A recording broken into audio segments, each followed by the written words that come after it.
Hello everyone, this is the Oneromancer bringing you my second ever commentary, this time from Silver Quill and the video he made on magical ethics.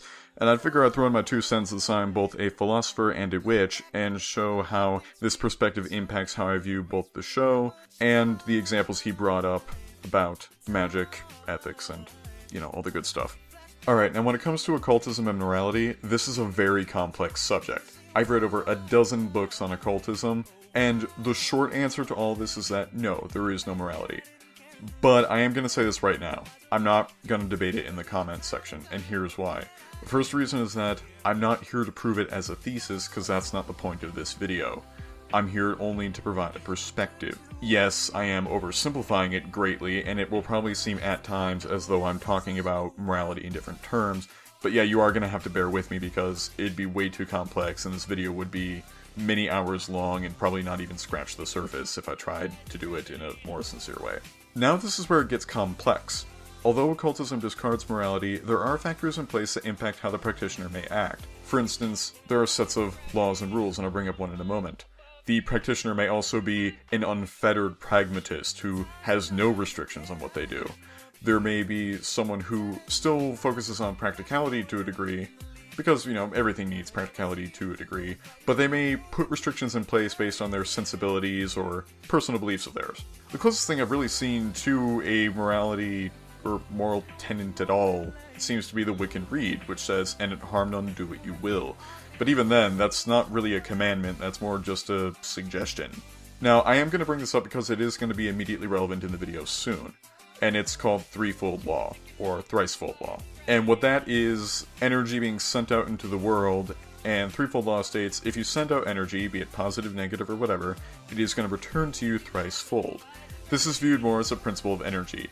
Think Newton's third law, but again, returning to you in greater quantity than you sent out, rather than returning to you in equal force, as, the latter refers to Newton's third law.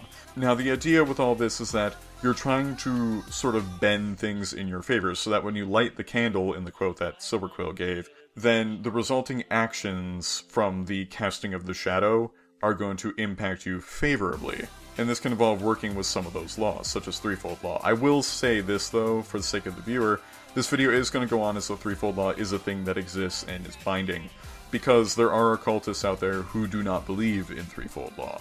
Michael Secchitelli, the Grimoire magician, does not believe in it at all, and demodulators either don't believe in it, or they have an interesting view, considering they view cursing for retribution to be a completely justified thing. Now let's look at the show, and we're specifically going to look at the parts that fuck with free will, specifically Discord and the Mind Reformation spells, Cadence-centered love spells, and Twilight in the episode Bats. Now I'm going to use the word karma for convenience, but what if they all got their karma? Think about it. Discord used mind control spells and was thus met with a force that had no problem inflicting the same on him. Cadence flaunted love spells freely and was met with an antagonist that you might say was specifically designed to take advantage of that in the worst possible way. And Twilight's haste to fix the bat problem with magic led to the main problem in the episode Bats and had an adverse effect on Fluttershy. Now this assumes that all of this was put in there as chromatic retribution, and yeah, I'm taking some liberties, but we are talking about magic in a show where it may not necessarily be completely spelled out yet, so bear with me. But look at how it impacted these characters. Discord, despite being a trickster, went from antagonist to sorta kinda friend in the span of one episode through the lesson given to him mostly by Fluttershy, and truth be told, he didn't really need the spell to be turned back to stone. It was just the threat of it that was more enough, even though the threat wasn't actually what did it. It was more Fluttershy's little mind game that did it. Now, with Twilight, I say it cautiously because it has been such a part of her character for the longest time that she would just cast a quick fix spell, fuck it up, and then that's the problem with the episode that she has to fix, usually, with the exception of Smarty Pants, which Celestia ended up fixing, but that's beside the point. Now, to knowledge, and someone feel free to correct me on this, she has not, again, used a spell that has caused the main problem of the episode in a direct way like she used to. But because it has been such a central part to her character almost, and unfortunately for the longest time, I don't know if that's just a coincidence, or if the writers specifically made a note to say, yeah, she doesn't do this anymore. And then when it comes to Cadence, we can't totally be sure.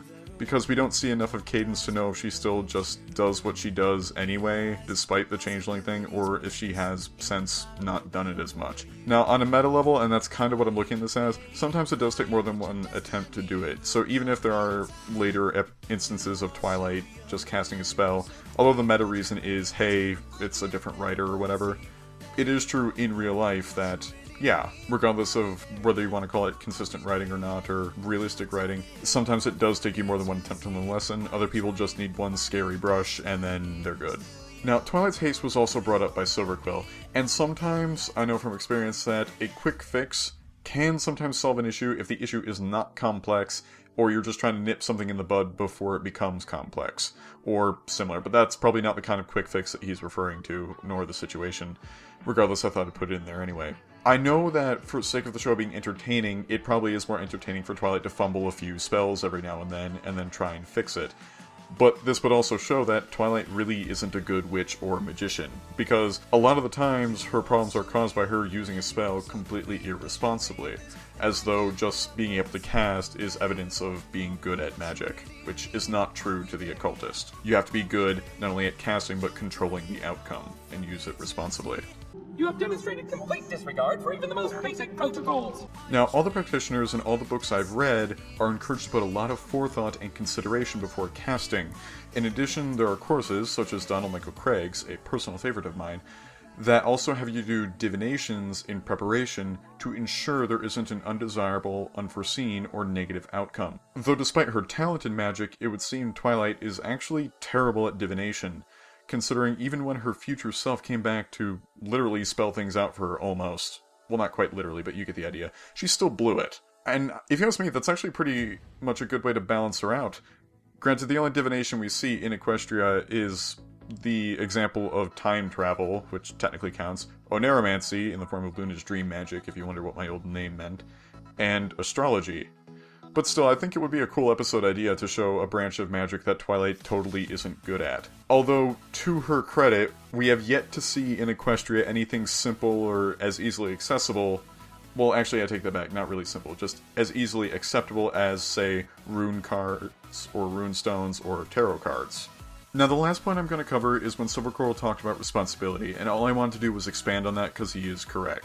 But here, responsibility is more about the practitioner choosing what path they want and accepting the consequences as well as the benefits of that path. And that, in this case, is what responsibility is, as well as the responsibility of your actions have consequences and that you are responsible for them. Anyway, this has been Aeon of Dreams. Thanks to all who watched, hope you enjoyed, and sing praise of the return of I, the wickedest brony in the world. And have a nice day. This can't be all that there is, no. This can't